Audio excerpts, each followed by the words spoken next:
یہ جو فیصلہ سپریم کورٹ نے بھٹو ریفرنس میں دیا ہے، اس سے دو چیزیں بڑی امپورٹنٹ سامنے آتی ہیں۔ پہلی بات تو یہ، جو فیصلوں کے بارے میں اور خاص طور پہ سیاسی نوعیت کے جو فیصلے ہیں ان میں جو پبلک پرسیپشن بلڈ ہوتی ہے وہی درست ہوتی ہے، اور جو بائسنس ہوتی ہے فیصلوں کے وہ ظاہر ہو جاتی ہے اور لوگ اس کو سمجھ جاتے ہیں۔ جو بھٹو کیس کا فیصلہ آج سپریم کورٹ کو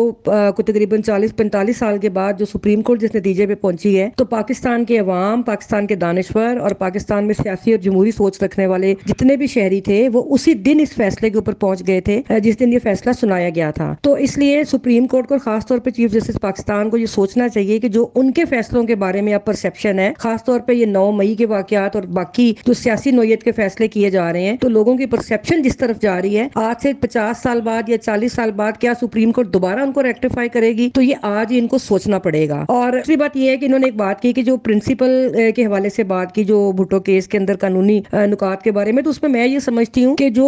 کرمنل کیسز ہوتے ہیں اس میں کوئی بائنڈنگ نہیں ہوتے کہ وہ ہر کیس جو ہے اس کے اپنے لیگل ایسپیکٹس ہوتے ہیں کرمنل کیسز کے اندر، وہ ہر دفعہ بائنڈنگ نہیں ہوتے۔ لیکن یہ ہے کہ انہوں نے جو بات کی کہ کانسٹیٹیوشنل لیپسز اور ان کے اوپر یہ بات کریں گے، اس سے پہلے میں یہ ضرور کہوں گی کہ جو بھٹو کیس کا فیصلہ ہے وہ ویسے ہی اس کی کوئی لیگل حیثیت نہیں اور اس کو کبھی بھی فالو نہیں کیا گیا، اور نہ 109 کے اندر تو کبھی کسی کو سزا دی گئی ہے۔ تو باقی جو کانسٹیٹیوشنل ایسپیکٹس ہیں وہ تو بڑے کلیئر ہیں، جو فیئر ٹرائل کے حوالے سے بات کی ہے۔ آج ہمیں اس فیصلے سے کوئی اس کا فائدہ نہیں ہے، تو اس لیے جب بھی فیصلے کرنے ہوتے ہیں تو اپنے کانشنس کے مطابق اور ایمانداری اور قانونی اصولوں کے اوپر کرنے چاہیے، تاکہ بعد میں شرمندگی کا باعث نہ ہو۔ اور میں ضرور کہوں گی کہ دیکھیے، آپ لوگوں عام شہریوں کے ساتھ بھی بہت سارے مسائل ہیں کہ لوگ فوت ہونے کے بعد ان کی وفات ہو جاتی ہے جیلوں کے اندر، پھر وہ بری ہوتے ہیں۔ تو ان کو چاہیے کہ ہنگامی بنیادوں کے اوپر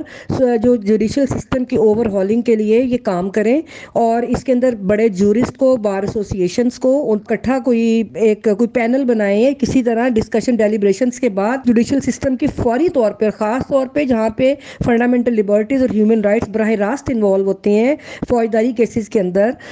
یا پولیٹیکل کیسز کے اندر، ان کے اوپر بیٹھ کے فوری طور پہ اپنے سسٹم کو بہتر کرنے کی کوشش کریں۔ اور سپریم کورٹ کو بھی دیکھ لیں کہ مطلب جو ہمارا سسٹم ہے اس میں سپریم کورٹ ایک سپریم ادارہ ہے انصاف کے حوالے سے، تو ایک وقت گزرنے کے بعد وہ بھی صرف افسوس کر سکتے ہیں اور ان کو ندامت کا اظہار بھی کرنا چاہیے، لیکن اس کے علاوہ لوگوں کو انصاف نہیں دے سکتے۔ یہ بھٹو کو میں نہیں سمجھتی کہ انصاف ملا ہے، بھٹو کو انصاف تو عوام کی عدالت میں پہلے ہی مل گیا تھا۔ یہ صرف ان کو شرمندہ ہونے کے لیے اور ان کو اپنی سمت درست کرنے کے لیے اس فیصلے کو استعمال کرنا چاہیے۔